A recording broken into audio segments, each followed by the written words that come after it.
The US dollar is about 60% of the value of all the currency on the planet, and more than half of the dollars reside outside the United States. The reason every country has US dollars is, first of all, that's what central banks use as a reserve currency. Second of all, oil is priced in dollars. So this is the world, and what you see here is that these are the countries that are avoiding the US dollar in trade. They're doing bilateral agreements where they'll either hold each other's currency and settle that way, or they're establishing, like right now, they're talking about a BRICS bank, Brazil, Russia, India, China, and South Africa, having a bank that will do settlements between the countries directly without using the US dollar. These countries, they tried to avoid using the US dollar, like Iran tried, and we banned them from using SWIFT. How many here have made wire transfers before? So do you know what a SWIFT number is? It's a code that you plug in, and this SWIFT system is what transfers those dollars from one person's account to another person's account.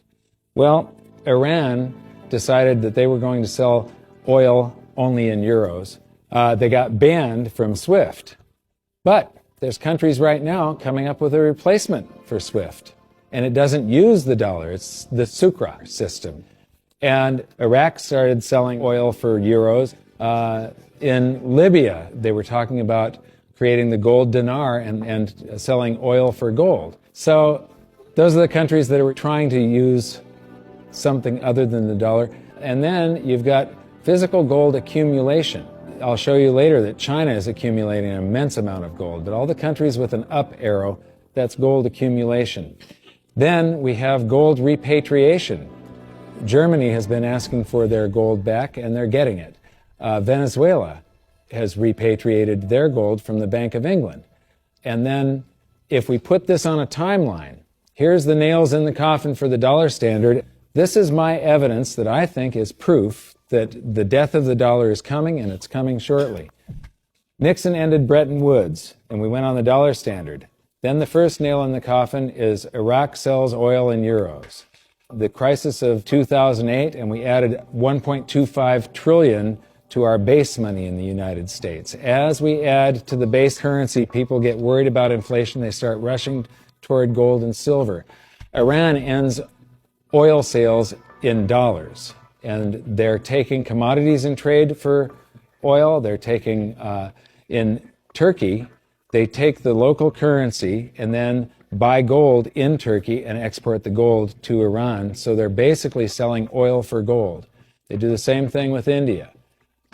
QE2, quantitative easing, that's more currency printing in the United States. Libya, China and Russia bypassed the dollar. They did a bilateral trade agreement where they hold each other's currency, and they do direct debt settlement without having to wire transfer US dollars. Chinese president just recently said that the dollar as the world's reserve currency is a product of the past. Utah recognized silver and gold as money. China and Iran bypassed the US dollar with a bilateral trade agreement. Venezuela repatriates its gold. China and Japan trade directly. India and Japan bypass the US dollar. Russia and Iran trade directly. Iran sells India oil for rupees and commodities. China and Brazil trade directly. Swiss citizens demand gold repatriation. African countries ban the dollar. In Zambia, you can go to jail if you use US dollars. Quantitative easing number 3. They have announced at the Federal Reserve that they're starting with $40 billion of currency that they're creating each month, and now it jumps to $85 billion. That's more than $1 trillion a year. And remember, it took 200 years to go from no dollars to 825 billion, and now they're going to create $1 trillion every year. Iran trading energy for gold. Singapore removes tax on money. Germany repatriates 150 tons of gold from the New York Fed. The citizens of Netherlands demand gold repatriation. Ecuador repatriates part of its gold reserves. Austrian citizens demanding gold repatriation. China acknowledges fundamental market shortage of gold. And now the Fed is increasing the rate of printing. I said from 40 to 85 billion every month, just over $1 trillion per year. So those are the nails in the coffin for the dollar standard. And if you noticed, they're all speeding up and they're all happening right now. You don't have a whole lot of time. And if you wait too long, then the opportunity is gone. So these are changes in Chinese holdings. They are accumulating gold. They are getting rid of U.S. Treasury bonds. This is gold held in China. The green line is the cumulative gold. That's on this side, this scale. So it's gone from about 700 tons to almost 6,000 tons.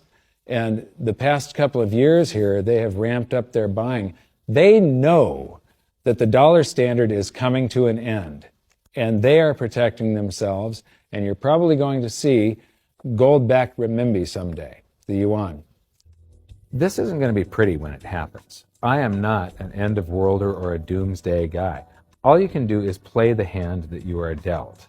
If we go to a new monetary system, and I think it's absolutely inevitable, there's just too much energy built up in this one that has to release. It has to come crashing down somehow.